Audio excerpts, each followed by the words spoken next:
Hey guys, welcome back to the lounge. Today is a special podcast. Taryn, my wife, is going to be sharing about what God has been doing in the last couple of months in her life. I know that she's probably going to shed a few tears, but I know that today is going to bless you. So please make sure that you comment, that you like, that you subscribe, and I hope that you enjoy today. Welcome back to the lounge. I know it's been a long time, and as Allan has just told you, that he woke up one morning and decided that I had to do one of my own so that I could testify on, or rather just speak about where I've been in the last season and what God has done in my life. And, I think, God doesn't always just put you in something. It's also your own decisions and stuff. But I wanted to just speak out about what God has done in my life in this last while, because it wasn't just an outward thing or a miracle or something that I can show you, like, oh, God gave me a car, God gave me this 30 million, 1,000 million, zillion dollars. He gave me an inner healing, and I think I'm still going through the process, but I've realized more and more now that the process is always going to be there. So I just want to title today, Finding Hope in a Dark Place. Once Allan was going through this mentorship and is going through this mentorship, and this person asked Allan, what do you want people to remember you by when you walk out the room? And he had to sit and he had to think about it. But to me, it was an instant answer. When he walked out the room and he asked me, Taryn, what would you want to be remembered by if you walked out the room? And I said to him that I would want to be remembered by having a hope, sharing a hope for tomorrow. I remember becoming a Christian, and when I first became a Christian, I was like, God, if you could just help me share what you've done in my life, the hope you've given me, with just one person, then my life would have been worth it. And it's not just the hope that you've given me, but teaching someone that if God is in your tomorrow, there's a hope in your tomorrow. And the word says that hope anchors your soul. So if you find yourself in him and you're looking to him, you know that he will take care of your tomorrow, no matter what it looks like. And it is so funny, because the very thing that you want and the very thing that you desire, and I feel like because you know that God has knit you together in your mother's womb, and you can read that in Psalm 139. You know that he's got a plan for you. God knows that every error, everything that you're going to do wrong in your life, God already knows it. And he still chooses you, and he still lets you know that he will never leave you nor forsaking you, knowing all those things. And knowing everything that you're doing wrong, everything you've got to do wrong, he still chose to die on the cross for you, so that you can have a hope, so that you can have an access, but mostly that you could know that his love is completely unconditional to you.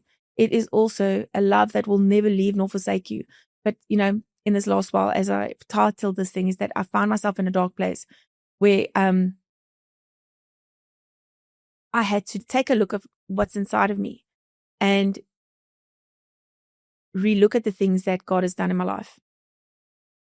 You see, I realized that there's this thing in ministry that we walk from mountaintop to mountaintop, that we are always okay, and that as a pastor you should always be okay, and that you should always be in the place where you trust God, and even when it should be no sweat, that if you don't have, or if things are going wrong, it's no sweat, because you have God, you know everything about him, and it just is the way it is. And that's not actually true. I'm not sitting here as a pastor, I'm sitting here as Taryn, to tell you that I got into a place where it was truly difficult, and I didn't realize how dark it had been until God started lifting me out of it. And I want to say that God did lift me out of it, because even the people that stood around me to help me, if God hadn't used them, I wouldn't be where I am today. And I've got my laptop here because I thought I was just going to speak out of my heart, but I've also got some notes just in case I go blank and I have nothing to say.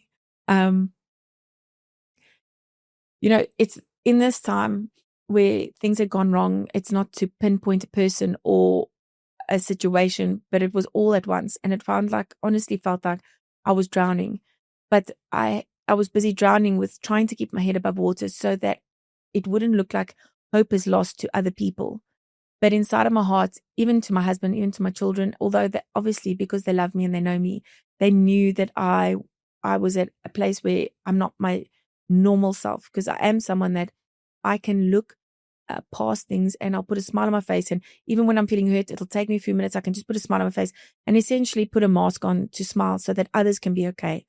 And it was at a point where I couldn't do that anymore. I couldn't put a smile on my face. I couldn't pretend that everything was okay. And essentially it became like an imposter syndrome, I suppose, because I didn't feel I deserved the title I have or for people to look to me, because what I was feeling inside was hopeless and that God had abandoned me. And, you don't essentially first think, oh, God, but you've abandoned me. But it becomes a thing of unbelief and it becomes of doubt. And that's exactly, as a Christian, what you don't want.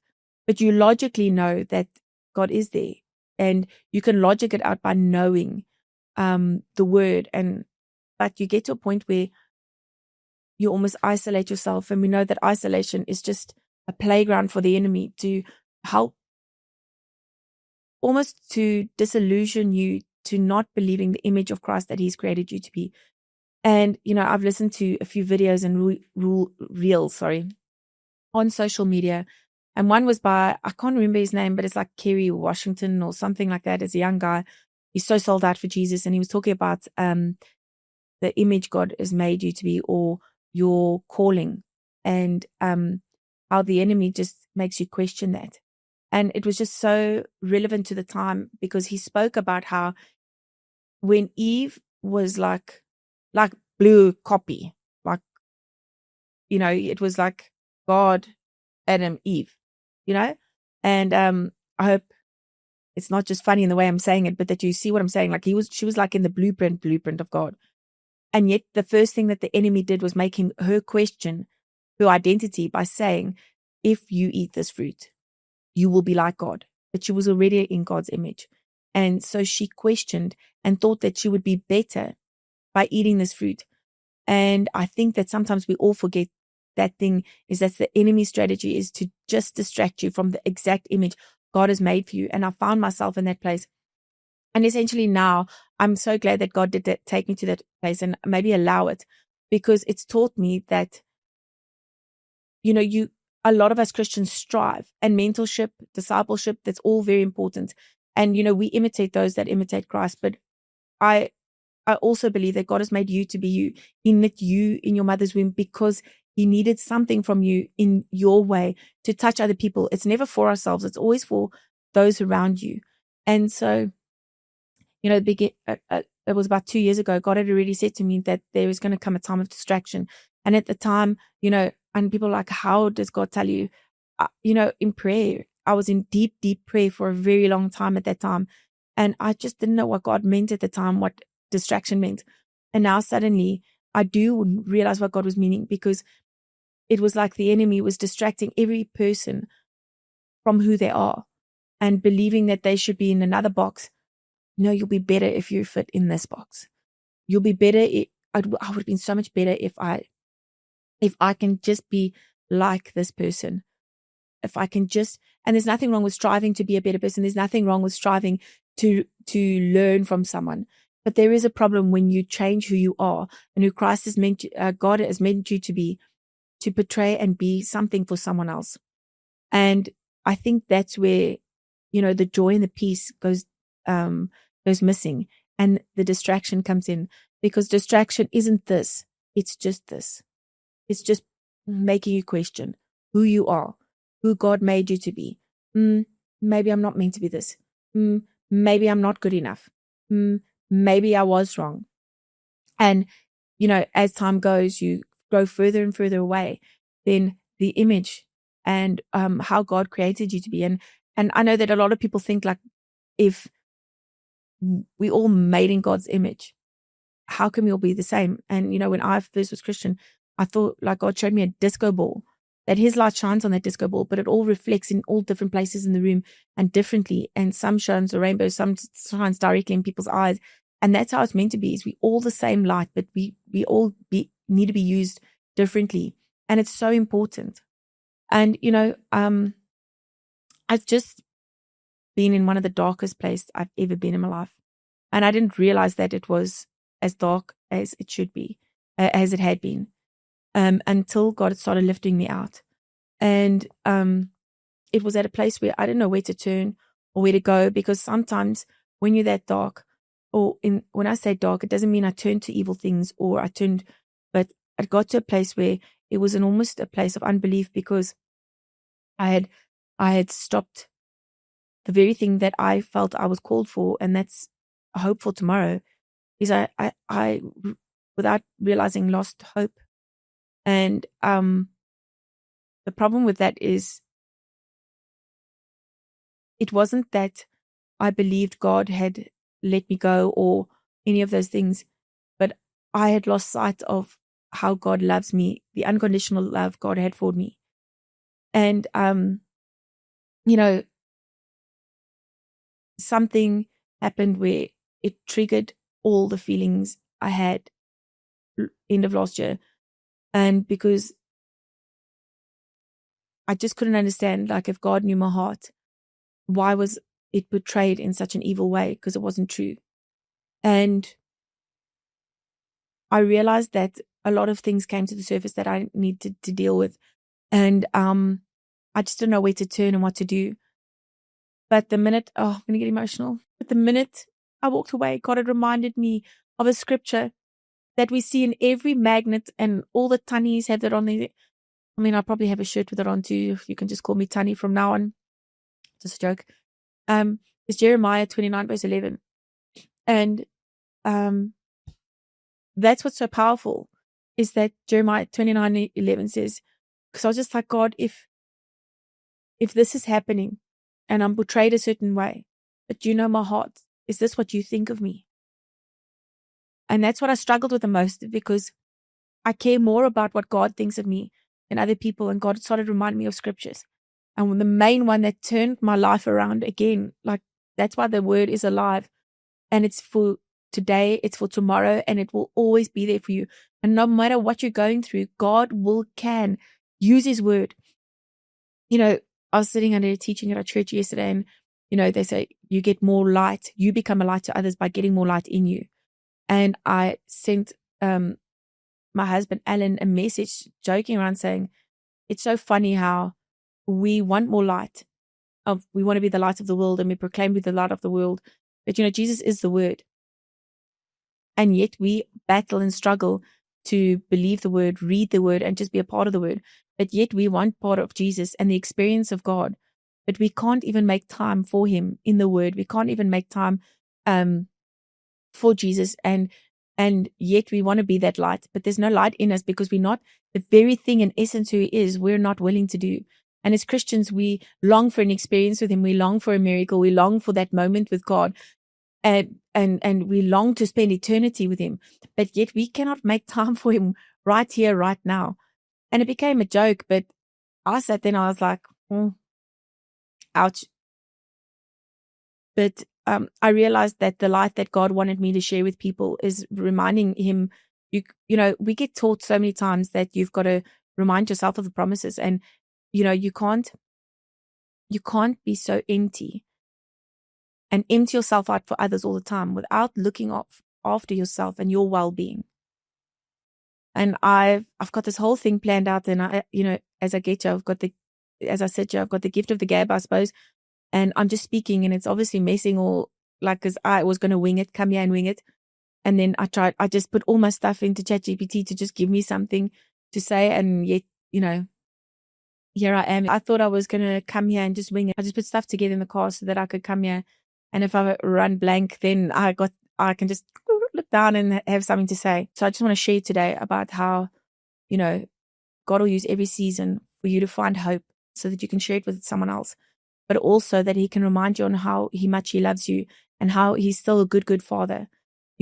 I had gone through something, as I was saying, and it triggered a lot in me. And when I say trigger, I don't want to just use it as something. I had been going through something, and I had been going through a lot. It's not just one thing. It was many things. And in all of that, I lost sight of who God created me to be. And how that, my message of there's hope in tomorrow is also that it's okay to be you. Because if God has knit you together in your mother's womb, he expects you to be you. But the one thing I've learned is that You can be mentored, you can be shaped, you can be sharp and disciplined, and that is all good, and that is really part of the whole thing. But if you lose yourself in it, that's where I think sometimes, and there is a time and a season for you to serve and to lay yourself down for others. But there's a time where God requires you to be you. And in all that you're doing, be the best you. You are required to look after yourself. And there's a wellness that you are to steward. And it's not just your finances, but it's your spiritual health. It's the entirety of who you are, your mental health. And I know that mental health in the Christian community is a bit of a taboo. And that is why a lot of people and Christians, you find pastors commit suicide. We've had a pastor's wife just recently in South Africa commit suicide. And someone was speaking to me about it about a week ago. And it was so devastating because if she could have just had a hand to say, it's going to be okay. Tomorrow's going to be okay. It doesn't matter if you've messed up. It doesn't matter what you're doing wrong. Everything will be okay. We just need to turn to God and you are required to work on you. You are required. I realized that I'm required to be the best Taryn that I can be. And that took me looking inside and starting to work on the things that I've neglected. Because what I was doing was pouring myself out for others, making sure that they had a hope for tomorrow, without realizing that I didn't have grace on myself and I didn't work on my hope for tomorrow. And my hope for tomorrow is having a relationship with Jesus Christ. And it's having a relationship. And how do you have a relationship with him? When you don't hear him, you don't see him. I know that the Christian community can give the world a bad image of who God is. But let me tell you, I'm not here to say that I agree with, oh, yes, you can do this and it's not wrong, it's wrong and what, blah, blah, blah. I don't. I'm here to say that God is such a big God and he's a good, good father, and that he loves you in such an unconditional way that he's waiting to pursue you. If, a friend of ours in the ministry was speaking to us and he was explaining how he got this revelation of how, when Adam and Eve had sinned and they went and hid and covered themselves, it wasn't them going looking for God. God went in the garden looking for them. And it's just a picture of how God even then was pursuing them. How much more is God pursuing you when you have access to him? And he sent his son to die for you so that you could have access to him. How much more is he pursuing you? He's already pursued you so much that he died for you and he rose again. And that's the hope that I had to find again. And, that hope, when I say find again, it's not that God ever looked or moved away from me. It was that I lost sight of him. And maybe I should say lost sight of his nearness, of his pursuing of me.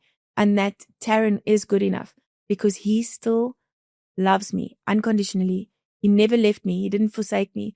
I had my eyes off him for a little bit. That's why he says, seek me first. And in Matthew 6 verse 33. And that seek there is not to find him, but to try. And when you try, that's where faith is built, is that he'll build your faith by you trying.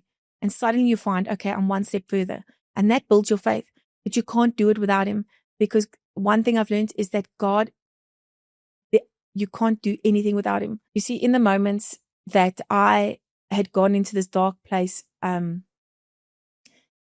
it's not something that came immediately. It came slowly and in time, because the enemy is not going to come in and just and thunderbolt you into darkness, but he's going to come subtly so that you don't see what's happening.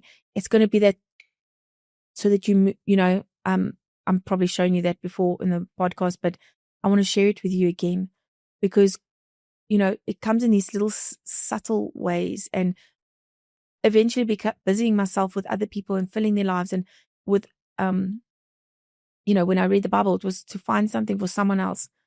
And I'm not saying I'm perfect, and I'm not saying that clearly I'm not perfect, because I'm sitting here testifying how I got into such a dark place after I'm like sharing the word and making everyone happy. But I realized that you can't be anything for anyone unless you look after yourself and your own well-being. And well-being is also looking after your health, looking after your mental health, your spiritual health, your social health. You become who you hang around. And the end of last year, on the 31st of December, Allan, and I want to say Pastor Allan the whole time, but Allan asked me, what are you grateful for? And if you know me, I'm always the one to say, what are you grateful for? If you can realize what you're grateful for, you'll become grateful for, you'll find things to be grateful for. And I turned to him and I said, I'm not grateful for anything. I don't like this year. This year was terrible. And it was a terrible year. It was like one of the hardest years ever. So was 2023. And I was like, God, I don't know.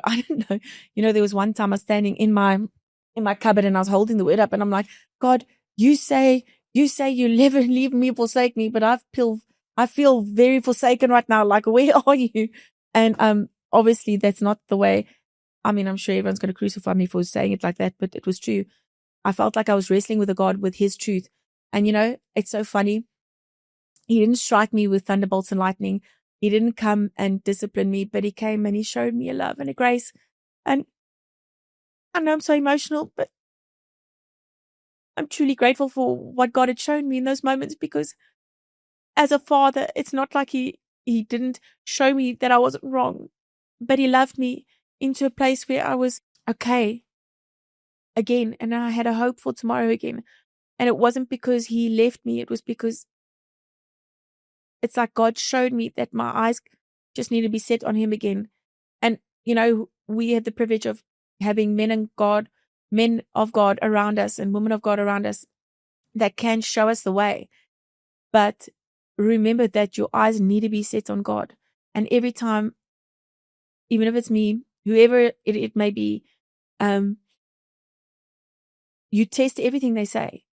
You should be taking whatever people teach you and not just making, I've got a hallelujah message to get me through the sun this week, but it should be the start of a new research that you do, a start of a point where you have a new relationship. This is something more I've learned about you this week. Lord, let me see further. Let me see. And you should test everything that you get taught, because you know why? It's to see if it's true, number one, but also it teaches you in your relationship. It builds you. It's not just something you've been taught, and I got myself to a place where I just felt physically and mentally exhausted. And that, I could sit here and blame people. I could sit here and point untruths. I could sit and tell you my struggles, and I could sit and whatever. But the biggest thing became I was exhausted. And I was exhausted mentally, not just physically. And I didn't realize that was a thing that you have to look after too. Because as a Christian, we just go, okay, we've got the mind of Christ, let's go on. But what you don't realize is that you actually needed to dig deep. And as much as you have spiritual wellness, spirit, it's all interlinked, and everything, you can't have spiritual wellness without being physically healthy. If you're about to have a heart attack, your spirit man, what does it do? If you die, what is your spirit man? How does your spirit man touch people? And I'm not saying accidents don't happen, but I'm saying there is an awakening and a charge for you to go, okay, and let me tell you, am I 100% there? No. But I did, Allan just spoke to me and said, he really feels in my heart that I need to share my story. And I wanted to, I've been a little bit all over the place, but it's essentially this, is that I got to a place where things triggered me. I'd been going into a dark place slowly but surely. And when I say dark, doesn't mean I was turning to the enemy, but I was closing off the sight of the hope that God had given me and my belief in him. And it's like I almost turned my back on him like this without realizing it. It was slowly and surely. And it wasn't like I'm turning my back on God, like, I don't believe in him. I absolutely did. And I absolutely do. But I got to a point where I was like, okay, so God's going to do it for them, but he's not going to do it for me. And God is going to remember them, but he's not going to remember me. And, the one thing happened that had triggered me and hurt me. And the first thing God reminded me was of Jeremiah 29 verse 11, that I'm actually just going to find it in my Bible to share it with you. And I'm reading the CSB. And every year I get a small Bible and I read it in a different version. I actually started that at church because I wanted a small Bible for church, and I don't know why. It's cuter. And then I thought, okay, every year I'll read something. So I read ESV, New King James, And now I'm on the CSB, which I've never read before, but this is what it says. Jeremiah 29 verse 11. For I know the plans I have for you. This is the Lord's declaration. Plans for your well-being, not for disaster, to give you a future and a hope. You will call to me, this is verse 12, and come and pray to me, and I will listen to you. And because I'd got to a place where I wasn't sure, like, what God thought of me, if this is what everyone thinks of me. But I know, like, I just know that my heart is to care for people. It was never, and I lost sight of a lot of things. And I realized, okay, Lord, I'm not responsible for what people think of me. I am responsible, however, for what's inside of me. And I made a choice then and there. When God had said to me, read Jeremiah 29 verse 11, I was like, God, this is a scripture. It's like, it's your tanny's scripture, your auntie scripture, that's or your granny's scripture, where it's on a tea cloth somewhere, but it's those exact scriptures that are so popular because they have power and meaning. There's power in the word everywhere, and you can learn from everything. But imagine God reminding me in a moment that I felt like, sure, God must hate me. And as a pastor, you should know better because you know all the scriptures. But this was it was so applicable to me at that moment. And I just got reminded that his thoughts are turned towards me, and they are of good and not of evil. And I immediately then thought of a father that is comforting me because he knew what the anguish I would be going through and still go through after that. And so many more things happened, but he knew the anguish I'd go through.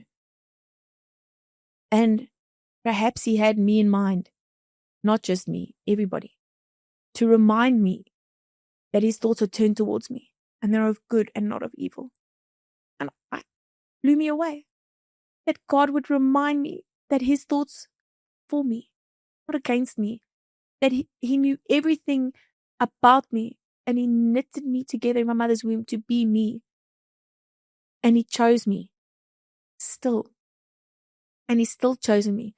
I know I might be a bit of a crybaby, but I'm not crying tears of sadness right now. My tears are of gratefulness, because in a time where I perhaps took my eyes off him, he reminded me of who he is, a good, good father, that his thoughts are of good and not of evil, and that he's got plans for me of a future and a hope. That means he's got excitement in my tomorrow for me. And that changed in such a way. And I know one of the biggest struggles that I had was this thing that I was letting the people around me down. I was letting the people that I was supposed to be encouraging, being there for, I was letting them down, and this just put me in a spiral. And one day God just said to me that it's not my responsibility to love them. It is his responsibility through me. And I know maybe the way I've said that people won't agree, but we love because he first loved us. And in moments, I want to encourage you that when you can't take the next step, just be still before him and know that he is God. Even in the times that you don't believe in him, make a choice to believe in him and spend time with him. And time is not always praying for 47 hours and reading the Bible. You have to read the Bible, because if you want more light, if you want to be more encouraged, if you want a better relationship, it's an ever living word. It's the same you say today and tomorrow. He will always have an answer for you in his word. And you'll be a greater Christian the greater you know the word. Not that you're a bad Christian. All you need to do is believe. And his grace is sufficient for you. And where sin abounds, grace abounds more. And that means in the times like of my unbelief, that's where God's grace for me abound more. Even though I was like, God, I don't deserve it, because I don't. He still chose me. It's crazy. It's so crazy because he still chose me, and he still thinks of me, and his thoughts are still turned towards me in every situation. And there's an answer in those things. I realize now more and more that he had never really left my side. And sometimes he just waits on a choice for us to go, okay, God. And not to wait, on what we want to hear, but listen to God for what He has to say. Because that's where the true victory lies, is in Him, and not your thoughts about Him and what you want out of Him. But you will be fulfilled, and every desire will be fulfilled in Him. Excuse me for sniffing now. But when you seek Him, in Hebrews 13 verse 5, it says, never will I leave, never will I forsake you. And I've found that to be so true, is that He's never left, He's never forsaken. He never turned His back on me, even when I lost sight of Him. Just for that little bit, I could talk God, but in me, it just wasn't. Every time I looked up a word, it was for something else, it was for someone else, and instead for myself. Yet, the most important thing is to look after, steward yourself first. So I want to encourage everyone that, God knew we would lose faith. He knew we would become discouraged. Because if you actually know the word, right through the word, I can think off the top of my head, which I don't have here, is Joshua 1 verse 9. Deuteronomy, I think it's 31 verse 6 or something like that. I'll check it out now.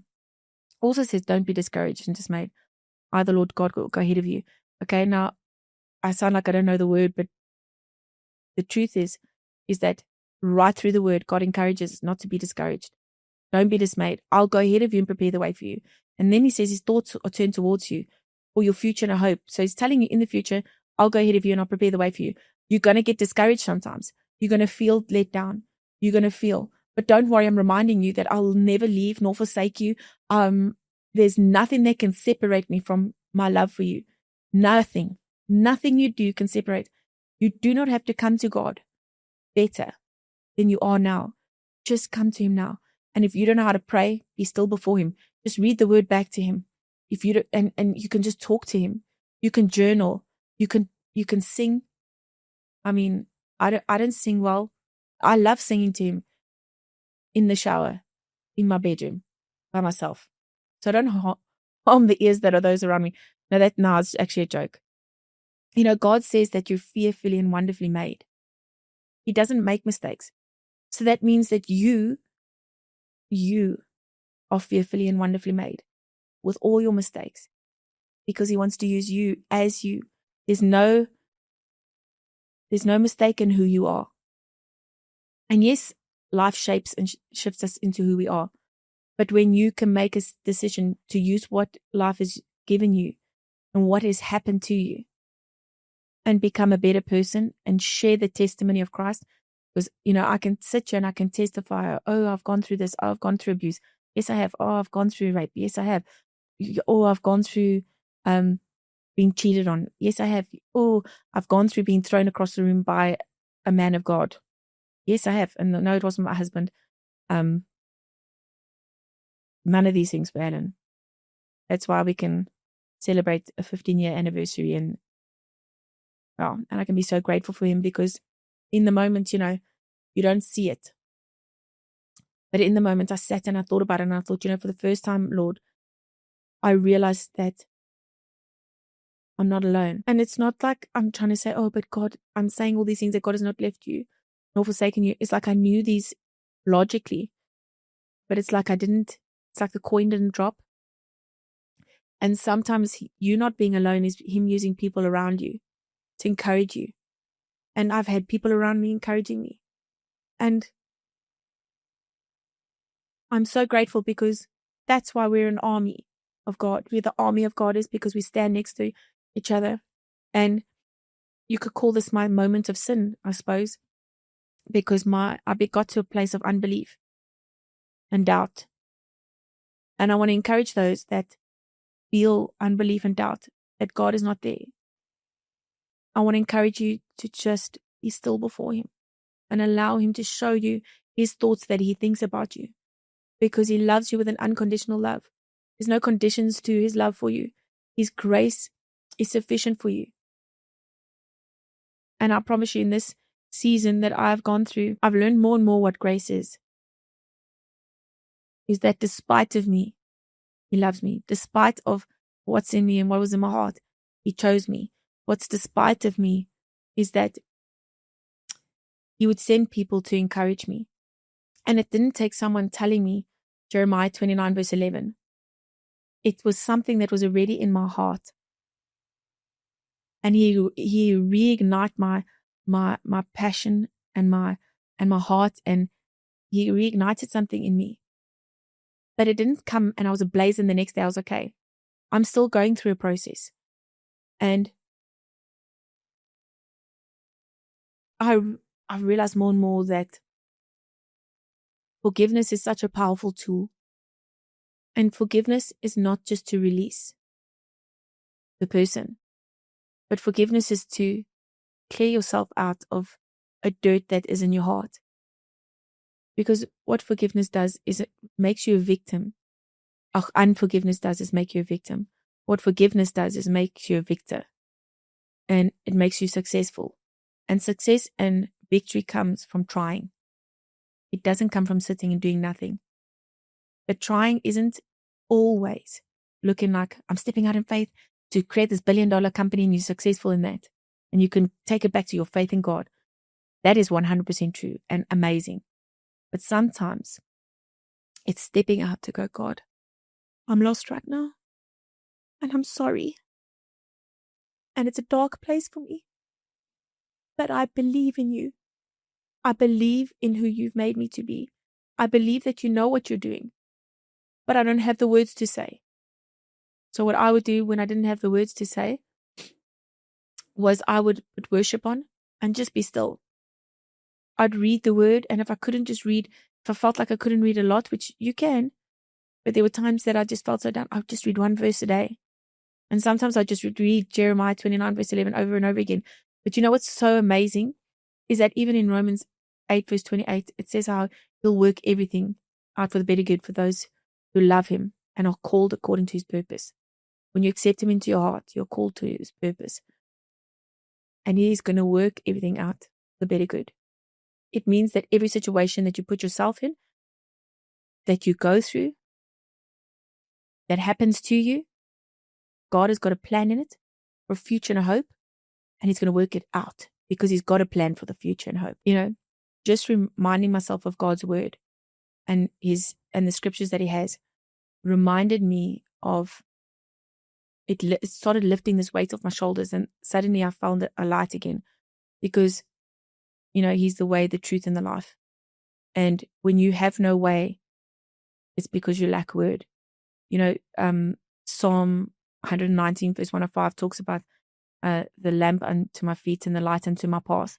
When you feel dark, it's because your word is not, you're not practicing, you're not speaking the word, you're not reading the word, because it will light up a path even in the darkest hour of your life. His word will light up a path for you. He knows we'd be discouraged. He's told us right through the word that he'll be there for us. You just have to be still and trust him. And trusting is making the choice and having confidence that he will and he can. And it doesn't mean, you know, things often don't work out because we're waiting for him to work it out in the way we want it to be worked out. But God is waiting for you to allow him to do what he would do, what he wants to do. And that's always far better than you would ever think, what you could ever think up. And, you know, God will never, ever take you to a valley to leave you there to dry. He's always got his hand out to take you to the next mountaintop so that you can see the goodness of God on the mountaintops and the beauty of the valley. I wanted to encourage people that you're not alone in the dark. The dark is because you can't see in darkness, you believe that no one's there. But once you invite his light into your life, he will light up and show you that there's so many people around you. Remember that you become like those around you. So if they are dragging you down, it's time to step away. But when you've got people that are lifting you up and pointing you towards Christ. I had a friend, and I have a friend. And this friend said to me recently, yeah, but she was accused of gossip. I was like, that's the funniest thing, because you're the only person that encouraged me to work on myself and not butter me up and flatter what they've got to say. They would turn to me and say, no, read this. Go and listen to this teaching. Go and work on your own heart. And I thought, if that's gossip, then okay. But imagine having the privilege of when God lightens up your path that little bit more, realizing the people that are around you are lifting you towards Christ and not away. I think that that's where we all need to go, okay, who do I have around me? Do I have people lifting me up? Because it's not their responsibility to lift you up, because you are responsible for your relationship with Christ. You're responsible for who you are. You're responsible to forgive, to let go, to allow God to heal. And I don't think healing is always linear. You know, it's like, man, because when you're cleaning out a wound, sometimes it feels better and then sometimes it's pulling because it's healing. So, and I think sometimes, oh wait, that little piece here, if this wound is still a bit septic, let's pull the scab off and squeeze it out some more. Put some cleaning stuff that, I don't know why, but it always burns. But once that burn goes away, you've got a massive chance of that healing coming and properly. So allow God to do. I want to just share, like, God has never left you. He's not going to leave you. And when you feel like he's not true, I want to encourage you, don't let man make you believe that God is not true. Because man will always fail you, but he never will. And this point was, your pain. Sure. Something that Allan says a lot is that he's always talking that this doesn't disqualify you. God knows everything about you, but your pain and doubts do not disqualify you. I just wrote here that, God remembers that you're made from dust. Only God can use something that's made from dust and you make it useful, and God still has a purpose for you. Even in your darkest hour, when you feel like you'll never get out of it, there's still a mountaintop if you take his hand. The biggest thing I wanted to say today is that it's okay to reach out for help. Any pastors, any Christians out there, we always feel that there's this need for us to portray like I'm okay. There is no excuse to remain a victim. So if you are one of those people that continuously look for help and you find people stepping away, it's also time to look in to say, okay, am I actually trusting in God or am I enjoying the attention? Because God will always move you forward and then he will deal with something else. But it's okay to reach out. And it doesn't matter who you are, how big of man of God you are. It is okay to reach, or woman of God, in general. Find someone to speak to and say, I'm not okay, need help. Because I know that had I say, hey, I need help, it would have taken me out of a dark place a lot quicker and just keep going. I always say to people, belly flop forward, just move forward, even if you're belly flopping. And I know the people that know me will remember that, but just keep going, even if you're breaking down. Just keep going, even if you're tearing up. If you're running forward crying, know that those tears are a season, and a season has a time associated with it. It means it's going to come to an end, and God will have a new season for you. And that through everything, he will never leave nor forsake you. God, the plans he has for you. He loves you unconditionally. When he died on the cross, he had you in mind. And it's better to wrestle with God on how you're feeling than to walk away from a God that will never leave you. He'll only stop when you say stop. Don't let the things that have taken root in your heart take you away from a God that can unroot those things. And it's forever working. I can't say that I'm at the place that I need to be, but I'm definitely making progress. And I can honestly say with everything in me that it's because I turned my eyes back to him and who he is and the great God that he is, and not because people told me to be. You cannot. People can encourage you, can do as much as they want to you and for you. But if you don't take God's hand, you don't respond, you'll never change. And growing is change. And sometimes God takes you to a place where you look like you've completely been demoted and everything's been ripped from you. And it's a new season. And God has a purpose for it. And sometimes that purpose looks like a healing. And remember that in your healing, you don't have to be worried. You don't have to be discouraged or dismayed, because he goes ahead of you. He's your hope in your tomorrow. He knows the plans he has for you. His thoughts are turned towards you and they're not of evil. They're of good, for a future and a hope. And you'll come and you will look for him and you'll search for him. Because he says, seek ye first. But the Bible also tells you, when you search for me, you will find me. When you search me with all your heart. And searching sometimes looks like getting into a place of worship or into a secret place and being still, knowing he is God. Trust him. To trust God and lean not on your own understanding means to believe in what he's going to do. Choose to believe. Seek him first. And God will bring a light into your life again and heal you of things that you never thought you could be healed of. You know, it says he's come to heal the brokenhearted and bandage up their wounds or bind up their wounds. I think that's a God that wants to heal. I think that's a God that wants to do, if you think about it too. So in this moment, I hope that you've been encouraged and know that if you ever need prayer, reach out. My social media, I can't remember what my social media handle. I think it's at Taryn Van on Instagram. But you can reach out to Pastor Allan and we will honestly pray for you. You can reach out to someone, get prayer, look for help. But remember, you are responsible for you. You are responsible for your own well-being. And that's entirely your physical well-being. I had to look at that. Your mental well-being, I've had to look at that. Spiritual well-being, I had to look at that. But in all of those things, God is with you. He'll never leave you nor forsake you. He has a plan for your future. So when you're doing it, he will do. Thank you for your time. I hope you've encouraged. I hope that you realize that even as you're a Christian, if you're in a dark place, remember that he is light and that you will find light again when you just turn to him. You don't have to do 50 million hours of prayer and all of this. Those things are good. You just need to keep your eyes on him and he will make a way.